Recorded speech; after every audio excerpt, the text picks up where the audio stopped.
आज हम अपने नए चैप्टर की ओर बात करेंगे। जो हमारा नया चैप्टर था वंशागति एवं विविधता के सिद्धांत, जिसके अंतर्गत हम लोगों ने मेंडल के बारे में जाना और मेंडल के अनुप्रयोगों के बारे में तथा उनकी खोजों के बारे में बात की। अब पिछले सेशन में हम लोगों ने बात किया संकरण क्या होता है, संकर क्या होता है। आज हम बात करेंगे एलील्स या फिर युग्म विकल्पी किसे कहते हैं। तो संकरण के लिए हमने पिछली बार बताया था कि संकरण क्या होता है और संकर क्या होता है। संकर दो भिन्न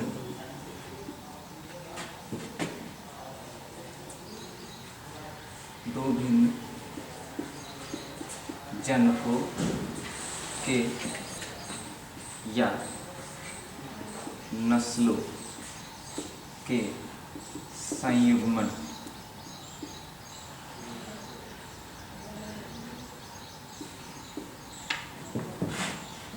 को संकर हम कह सकते हैं। ठीक है। इसके अतिरिक्त बच्चों इस प्रक्रिया को, यानी इन दो भिन्न जनकों या नस्लों को मिलाने की जो प्रक्रिया होती है, यही प्रक्रिया जो है संकरण कहलाती है। यह प्रक्रिया जो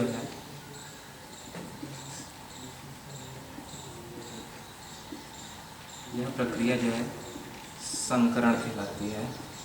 ठीक है। हाइब्रिडाइजेशन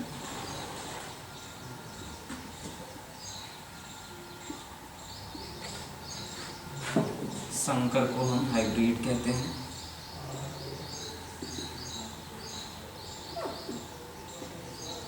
जीव विज्ञान की भाषा में बच्चों अगर देखा जाए तो किसी भी प्रकार का जंतु जो लैंगिक विविधता के कारण उत्पन्न हुआ है, यानी नर व मादा के संयोजन से उत्पन्न हुआ है, वो सभी टेक्निकली रूप से देखा जाए तो वो सभी जो हैं संकर हैं या हम उन्हें हाइब्रिड कह सकते हैं। अब संकर या हाइब्रिड में दो प्रकार से हो सकते हैं बच्चों। या तो जनक जो हैं वह भिन्न हो, या तो किसी एक जाति के दो अन्य प्रजातियों के बीच भिन्नात्मक संयुग्मन अगर होता है तो वो भी हम संकर की श्रेणी में रखते हैं। अब अगर हम बात करते हैं आगे युग्म विकल्पी की, या जिसे एलील्स कहते हैं, तो हम देखते हैं एलील क्या होता है।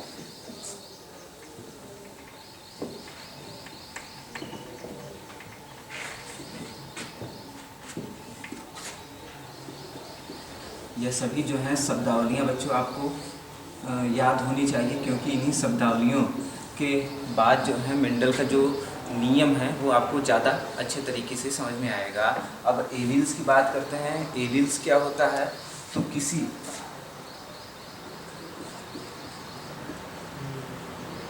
जीवधारी के एक लक्षण के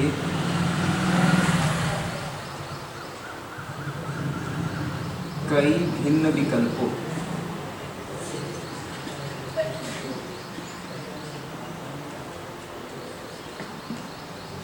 को एलील्स कहते हैं सामान्य भाषा में।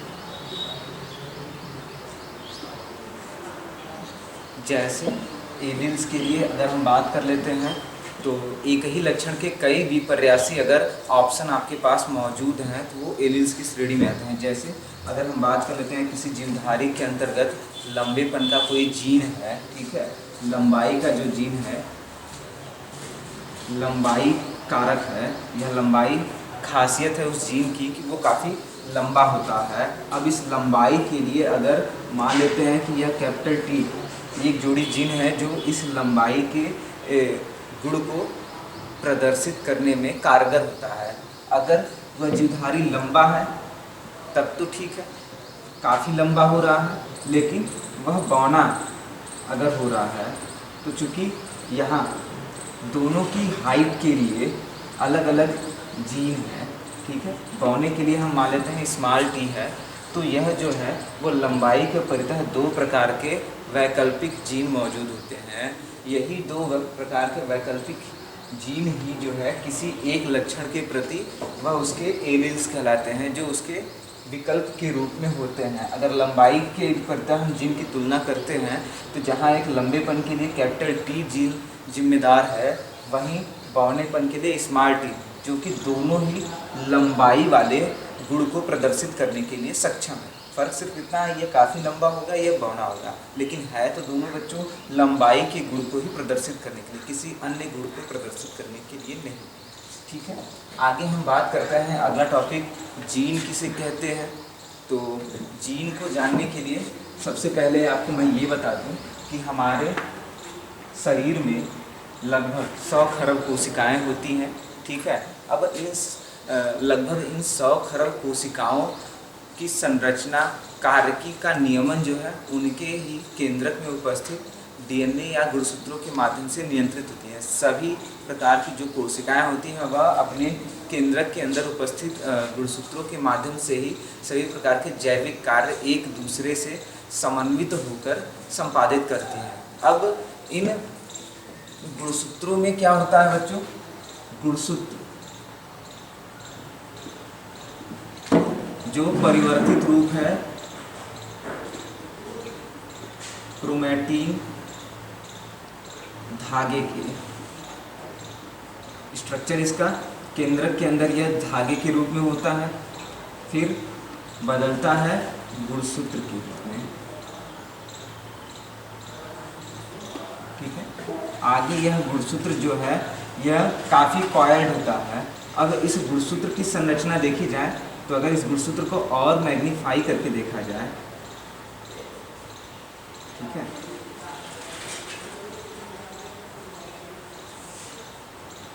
अगर इस गुणसूत्र को खोला जाए बच्चों तो यह इस प्रकार से होता है, और इसको खोला जाए तो यहाँ से एक धागा जो निकलता है, यही धागा जो है वह डीएनए कहलाता है। ठीक है, यह चीज़ होता है हमारा डीएनए। इस प्रकार से बच्चों गुणसूत्र के अंदर जो है वह डीएनए मिलता है। ठीक है, और डीएनए के अंतर्गत ही जीन मिलता है। ठीक है, यहाँ जो यह डीएनए है, इसी डीएनए के ऊपर बच्चों मोतियों के माला के सदृश, यानी अगर इस डीएनए को और मैग्नीफाई किया जाए तो जो जीन होते हैं वह बिल्कुल मोतियों की माला के सदृश जो है इस प्रकार से लगे होते हैं। ठीक है, यह जो संरचना आपको दिखाई देगी मैग्नीफाई करने पर, दरअसल यह एक जीन का अनुक्रम है। जीन इसी तरह से डीएनए के अंदर लगे हुए रहते हैं। अब वास्तव में हम देखते हैं जीन जो है वो काफ़ी छोटा पार्टिकल है, एक प्रकार से कण है जो डीएनए के अंदर निहित होता है। और हम जानते हैं कि क्रोमैटिन धागे जो है दरअसल यही आनुवंशिक लक्षणों के वाहक हैं। क्रोमैटिन धागे भी मिलकर गुणसूत्र बनाते हैं, अर्थात यह भी आनुवंशिक लक्षण का वाहक है। गुणसूत्र ही आगे चलकर डीएनए, यानी डीएनए के संगठन से गुणसूत्र का निर्माण होता है, अर्थात डीएनए भी जो है वो भी आनुवंशिक लक्षणों का वाहक ही है। इसके बाद डीएनए से छोटा जीन होता है। जीन भी क्या है, एक लक्षण को अपने अंदर स्टोर करने की क्षमता रखता है, इसलिए जीन भी जो है वो आनुवंशिक लक्षण का वाहक है। फ़र्क सिर्फ इतना है बच्चों कि यहाँ से यहाँ तक के सफ़र में जीन सबसे छोटी इकाई है किसी एक आनुवंशिक लक्षण को प्रदर्शित करने के लिए। ठीक है, आनुवंशिक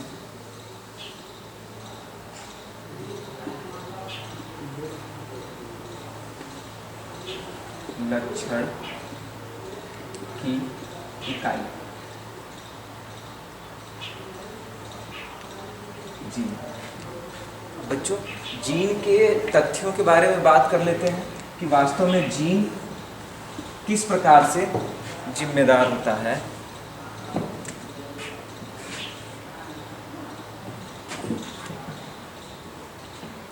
तो जीन का पहला तथ्य है, एक जीन किसी एक लक्षण के लिए जिम्मेदार होता है।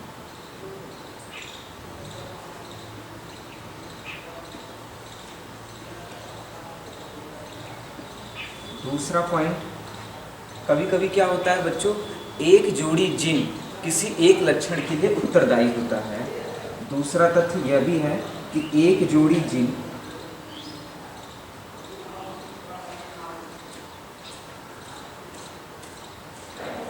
किसी एक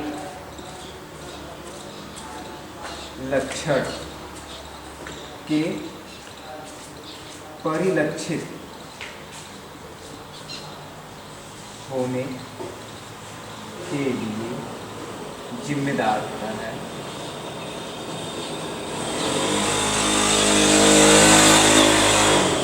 पहले और दूसरे तथ्य में बच्चों सिर्फ थोड़ा सा ही अंतर है, यानी एक जीन जो है किसी एक लक्षण को लेके रखे रहता है, यानी वो एक जीन जो है वो एक ही लक्षण के लिए उत्तरदायी होता है।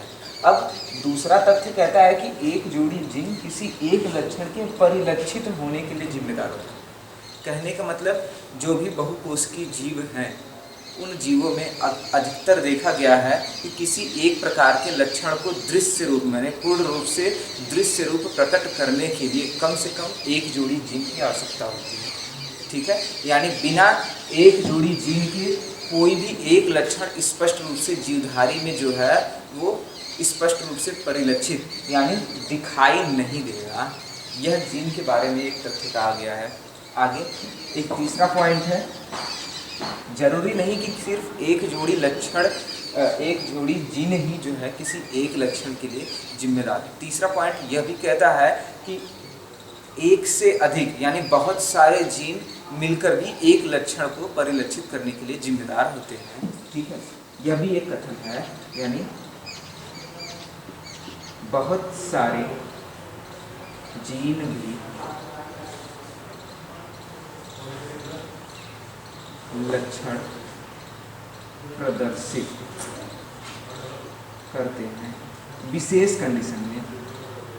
ठीक है बच्चों, इस प्रकार से जीन के बारे में यह तीन मुख्य खासियतें आपको जाननी जरूरी है। अब रही बात जीन की संरचना कैसी होती है या किस चीज़ से मिलकर बना होता है, तो मुख्य रूप से जीन बच्चों प्रोटीन और न्यूक्लिक एसिड्स का ही बना हुआ होता है, जो कि आनुवांशिक पदार्थ के रूप में हम जानते हैं। अब प्रोटीन किस चीज़ से बनता है बच्चों, तो प्रोटीन के एक अणु को बनाने के लिए 20 प्रकार के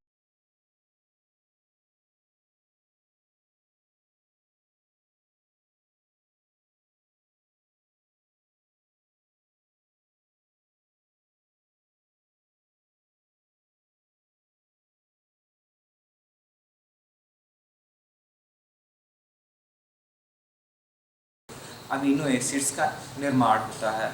20 प्रकार के अमीनो एसिड्स की ज़रूरत होती है प्रोटीन के एक अणु को बनाने के लिए। ये आप हमेशा याद रखेंगे कि जीन जो है वो प्रोटीनेटेड होता है या प्रोटीन से ही बना होता है, और प्रोटीन को बनाने के लिए 20 प्रकार के अमीनो एसिड्स की आवश्यकता होती है। यानी एक प्रोटीन को बनाने के लिए 20 प्रकार के अमीनो एसिड्स की आवश्यकता होती है। ठीक है बच्चों, यह तो बात थी जीन की। आगे हम बात करते हैं समयुग्मजी क्या होता है। तो समयुग्मजी को हम समझा देते हैं आपको।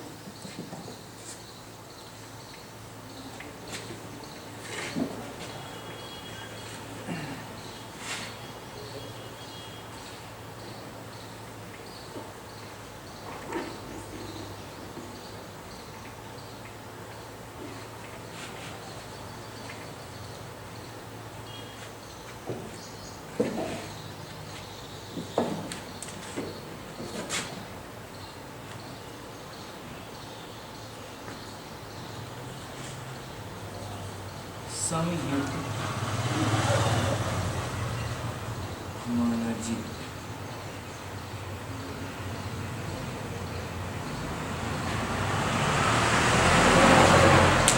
समयुग्मजी का मतलब बच्चों कि समान युग्मक।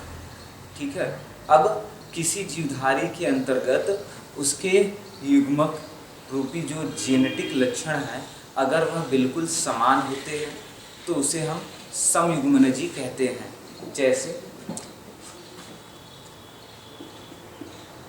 किसी एक लक्षण के लिए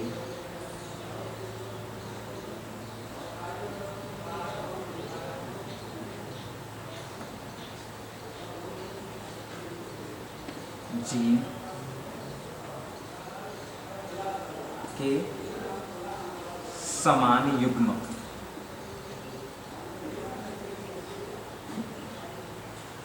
युग्मक साथ हो तब यह समयुग्मनजी कहलाता है।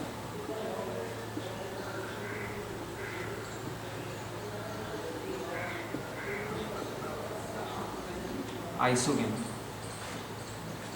ठीक है बच्चों, जैसे हम एग्जाम्पल के रूप में इस तरह से समझ लेते हैं। मटर का एक पौधा है। मटर के पौधे में दो प्रकार की प्रजातियां होती हैं, एक लंबी नस्ल का पौधा, एक बौनी नस्ल का पौधा।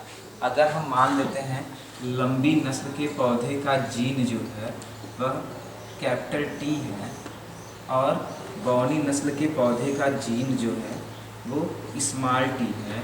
ठीक है, इस प्रकार से अगर किसी एक लक्षण के लिए जिम्मेदार जीन के समान युग्मक साथ हो तब तो यह समयुग्मजी कहलाता है। एग्जाम्पल के लिए कैपिटल टी एक जोड़ी लक्षण है जो किसी एक प्रकार के लक्षण को प्रदर्शित करने के लिए जिम्मेदार है, तब तो यह समयुग्मजी हो गया।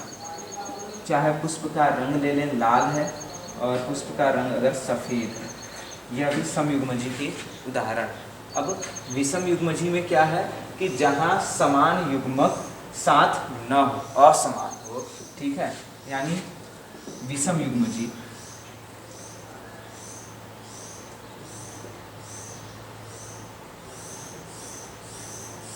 विषम युग्मजी में एक लक्षण के लिए जिम्मेदार जीन युग्मक जो है वो समान न हो, जीन युग्मक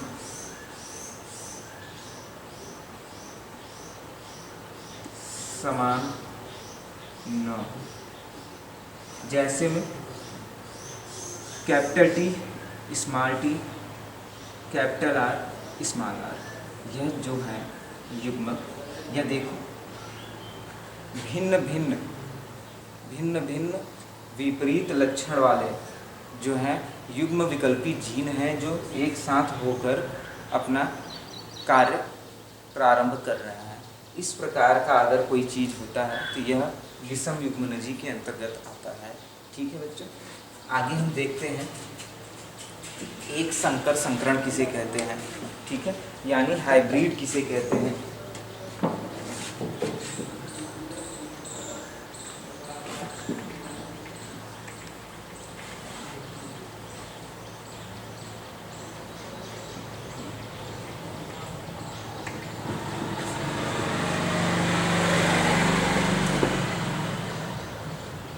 एक संकर संकरण। बच्चों, इस एक संकर संकरण को मेंडल का पहला नियम भी कहा जाता है, जिसका नाम है प्रभाविता का नियम।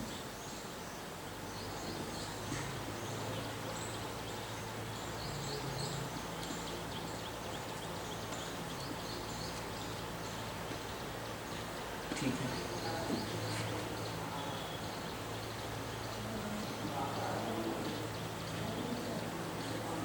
अब बात करते हैं प्रभाविता का नियम किसे कहते हैं या एक संकर संकरण क्या होता है। तो संकरण की विधि क्या होती है, हम कैसे संकरण कराएंगे या हम कैसे हाइब्रिड पौधा बना सकते हैं। तो सबसे पहले हाइब्रिड पौधा बनाने के लिए हमारे पास एक ही जाति के दो भिन्न प्रजातियां होनी चाहिए। जैसे हम बात कर लेते हैं अगर मटर की, तो मटर में एक लंबी नस्ल का पौधा होगा और एक बौनी नस्ल का। तो खासियत क्या है, लंबी नस्ल वाले पौधे के जो पुष्प होते हैं वो लाल होते हैं, बौनी नस्ल वाले पौधे के पुष्प जो हैं वो सफ़ेद होते हैं, जिनके दृश्य रूप के द्वारा हम आसानी से पहचान सकते हैं कि कौन लंबी नस्ल का है और कौन बौनी नस्ल का है। ठीक है, परागण आप सभी जानते हैं, परागण कैसे होता है। वही परागण की क्रिया हम यहाँ कराते हैं। कैसे कराते हैं,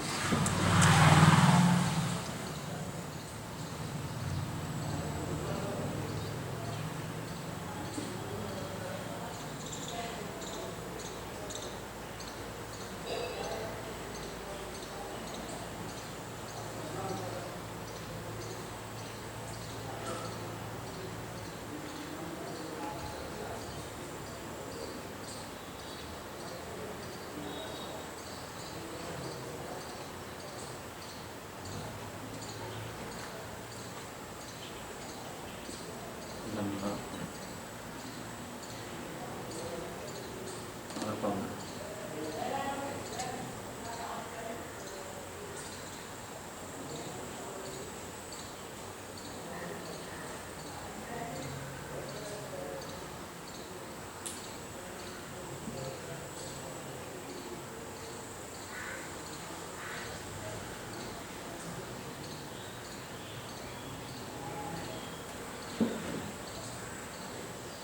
ठीक है, तो इस प्रकार से मान लेते हैं कि हमारा एक मटर का पौधा है, एक लंबी नस्ल वाला है, एक बौनी नस्ल वाला है। अब हम करते क्या है, परागण में होता क्या है बच्चों की, परागकण जो है वो उठकर वर्तिकाग्र पर जाता है, यह परागण की क्रिया हो गई। अब वही परागण की क्रिया हम यहाँ दो पौधों के बीच में कराएंगे। लेकिन एक बात और जान लीजिए कि ये मटर के पौधा जो है वो मुख्य रूप से स्वनिषेचन की क्रिया होती है और इसके पुष्प का विन्यास इस प्रकार से होता है, बिल्कुल ओष्ठ की तरह, कि इसमें पर परागण के लिए कोई भी कीट वगैरह घुस नहीं सकता है, यानी प्रवेश नहीं कर पाता है, इसलिए इसमें पर परागण की कोई संभावना नहीं रहती है। ऐसे में आसानी से हम इसके युग्मक शुद्धता को तय कर सकते हैं, यानी हम इस प्रकार के पौधे से आसानी से शुद्ध बीज प्राप्त करते हैं। अब रही बात कि हम संकरण कैसे कराते हैं या हाइब्रिड पौधा कैसे तैयार करते हैं। लंबी नस्ल के पौधे का लक्षण अलग होगा, इसके जो फली होते हैं बच्चों वो ज़्यादा बड़ी होती है, ज़्यादा दाने होते हैं। इसमें क्या है, इसकी फली छोटी होती है, कम दाने होते हैं। फ़र्क सिर्फ इतना है कि इसका तना काफ़ी लचीला होता है और झंझावातों को या फिर विपरीत परिस्थितियों में यह जल्दी से नष्ट हो जाता है। इसका बेनिफिट यह है कि बीज तो कम होते हैं, फली कम होती है, लेकिन यह कई प्रकार के झंझावातों को आसानी से झेल लेता है। यानी इसकी खूबी है कि यह विपरीत परिस्थितियों में भी बना रहता है, जबकि यह नष्ट होने की संभावना इसमें ज़्यादा रहती है। अब हम क्यों न ऐसा कोई सिस्टम लगाएं जिससे कि हम इन दोनों की खूबियों को मिलाकर एक नया पौधा तैयार कर लें। ठीक है, इन्हीं दोनों की खूबियों को मिलाकर एक नया पौधा तैयार करने की विधि ही जो है हाइब्रिडाइजेशन कहलाती है, यानी संकरण कहलाता है। अब किस प्रकार से हम इनके इस प्रकार के मिलन, यानी इस प्रकार कैसे हम इनको मिला सकते हैं, मिलाने का सबसे सिंपल तरीका है बच्चों, सबसे सिंपल तरीका ये है कि हम इसके परागकण को उठाएं और इस पुष्प के वर्तिकाग्र पर ले जाकर ड्रॉप करते हैं। ठीक है, यहाँ से हमने चिमटी की सहायता से इसके परागकण को उठाया और इस वाले पुष्प पर ले जाकर छोड़ दिया। छोड़ने के बाद इसको कवर कर दिया। ठीक है, अब इससे क्या होगा कि यहाँ का जो यन वाला गुणसूत्र था बच्चों, वो यहाँ पर पहुँच गया और यहाँ से होते हुए यहाँ निषेचन की क्रिया संपूर्ण हो गई। अब इस पुष्प के बाद जो इसमें फली लग रहा है, उस फली में बच्चों क्या होगा कि यहाँ का आधा लक्षण और इसका आधा लक्षण मिलकर यहाँ बीज बनते हैं और वही बीज जो है हाइब्रिड बीज या संकर बीज कहलाते हैं। यह तो हो गई प्रयोगात्मक विधि कि हम कैसे प्राप्त कर सकते हैं। अब टेक्निकली रूप से हम इसे बोर्ड पर कैसे देखते हैं वह आपको दिखा देते हैं। तो मैंने बताया कि लंबी नस्ल के लिए मान लेते हैं इसके जीन, एक जोड़ी जीन है जो इसके लंबी नस्ल को बनाकर रखते हैं। उसी प्रकार से बौनी नस्ल के यह एक जोड़ी जीन है जो इसके बौनेपन के लक्षण को प्रदर्शित करते हैं। यह आपको समझ में आया। अब हम इनके बीच संकरण करा रहे हैं। तो संकरण कराने के लिए सबसे पहले हम देखेंगे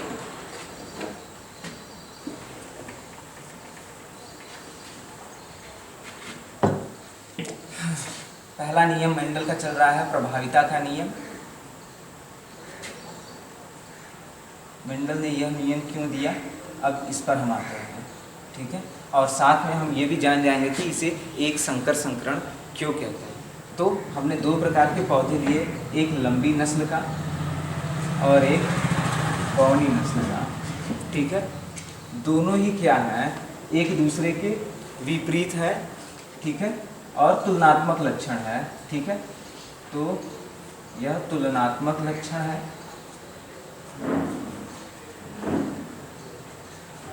और विपरीत भी है एक दूसरे के, बिल्कुल। एक लंबा है और एक बौना है।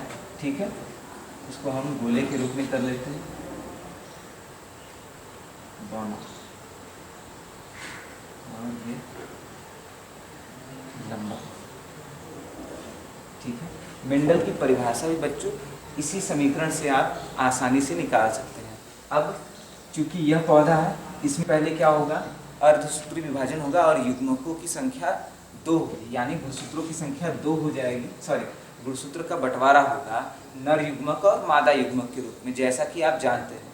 तो यहाँ अगर ये है टी वाला है, यानी बड़ा वाला पौधा है, तो इसके पुष्प में भाई अर्धसूत्री विभाजन होगा और आधा गुणसूत्र जो है उसके बीजांड में अंडाणु कोशिका के अंदर के लिए हो जाएगा और आधा गुणसूत्र जो है वो परागकण के बनने के लिए होगा। तो इसी प्रकार से यहाँ भी हम करते हैं। ये देखिए अर्धसूत्री विभाजन में गुणसूत्रों की संख्या आधी हो गई एक एक करके। ठीक है बच्चों, यह युग्मक बन गया हमारा युग्मक। ठीक है, युग्मक प्रोसेस में यहाँ भी वैसा ही होगा, गुणसूत्रों की संख्या आधी हो जाएगी। ठीक है, अब हमने क्या किया था, यहाँ का परागकण उठाकर यहाँ हमने लागू कर दिया। ठीक है, अब हम वही चीज यहाँ करेंगे, देखते हैं।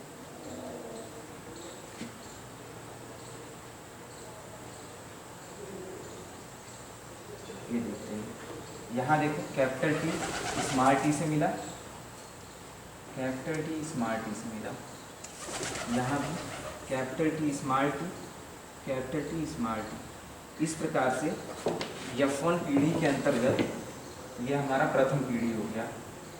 ठीक है, फेज 1 F1 पीढ़ी के अंतर्गत जो है हमें यह 4 प्रकार के संकर बीज मिले, जिसमें बौनेपन का भी एक लक्षण है और लंबेपन का भी एक लक्षण है बच्चों। अब रही बात कैसे हमें पता चलेगा कि यह बीज हाइब्रिड है या फिर इस बीज में किस प्रकार क्या है। ठीक है, तो इसमें अब हम करते क्या है, इसे अब हम बुआई के लिए तैयार करते हैं और इस बीज को बोते हैं। क्योंकि इसमें दोनों के ही लक्षण हैं समान रूप से, 50% इसके 50% उसके। ठीक है, अब जब हमने इसको बोया मिट्टी में, और मिट्टी में बोने के बाद जब ये पौधा बड़ा हुआ तो किस प्रकार का यह लक्षण दिखाई दे रहा है, तो हमने देखा कि यह बीज जो है वह उगने के बाद जो है वो लंबी नस्ल के लक्षण को प्रदर्शित कर रहा है। ठीक है, अर्थात इसके अंदर 50% बौनी नस्ल का लक्षण है, लेकिन यह 50% जो बौनी नस्ल का लक्षण है वह जो है छिप गया है और यह लंबी नस्ल वाला लक्षण जो है वहाँ प्रकट हो रहा है बोने के उपरांत। तो जो यह दृश्य रूप प्रकट हुआ बच्चों, दरअसल वह प्रभावी था, इसी वजह से वह अपना लक्षण दिखा पाया, यानी वो ताकतवर एक प्रकार से जीन था जो अपना लक्षण दिखा रहा है और उसकी अपेक्षा यह जीन जो है वो कमजोर था, इस वजह से यह जो है अपना लक्षण स्पष्ट रूप से प्रदर्शित नहीं कर पाया। तो मेंडल ने जो है जो भी जीन रूप F2 पीढ़ी में प्रदर्शित हुए उन जीन रूपों को प्रभावी लक्षण या प्रभावी जीन कहा, और जो दृश्य रूप लक्षण प्रदर्शित नहीं हुए उन्हें उन्होंने अप्रभावी जीन कहा या अप्रभावी लक्षण कहा। अब इसी से प्रभाविता का नियम भी बनता है। क्या नियम है बच्चों, यह हम देख लेते हैं।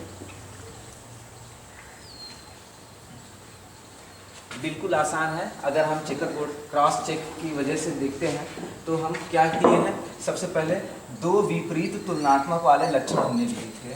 ठीक है, पहला पॉइंट हम क्या करते हैं, 2 विपरीत तुलनात्मक लक्षण वाले,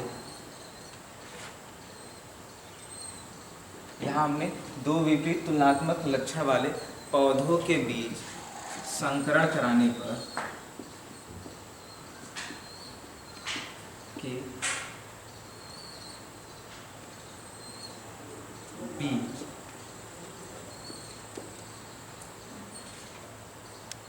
संकरण कराने पर F1 पीढ़ी में F1 पीढ़ी में जो दृश्य रूप प्रकट होते हैं उसे प्रभावी तथा जो प्रकट नहीं हुए उसे अप्रभावी लक्षण तथा इस प्रक्रिया को ही प्रभाविता का नियम कहते हैं।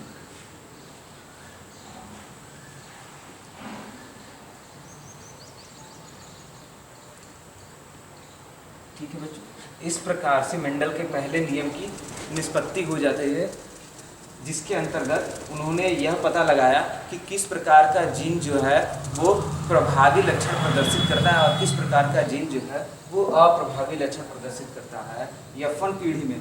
चूंकि यहाँ हमने एक जोड़ी लक्षण एक लक्षण के दो भिन्न विपर्यासी गुणों के बीच तुलना की है, अतः इसको हम एक संकर संकरण भी कहते हैं। क्यों? क्योंकि हमने यहाँ सिर्फ लंबाई के परितः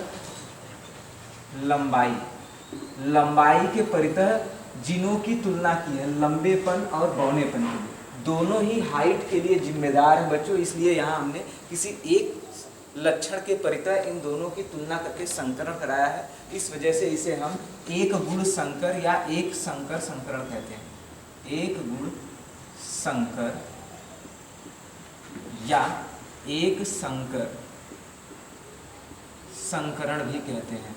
सिंगल हाइब्रिडाइजेशन इसको कहते हैं। ठीक है बच्चों,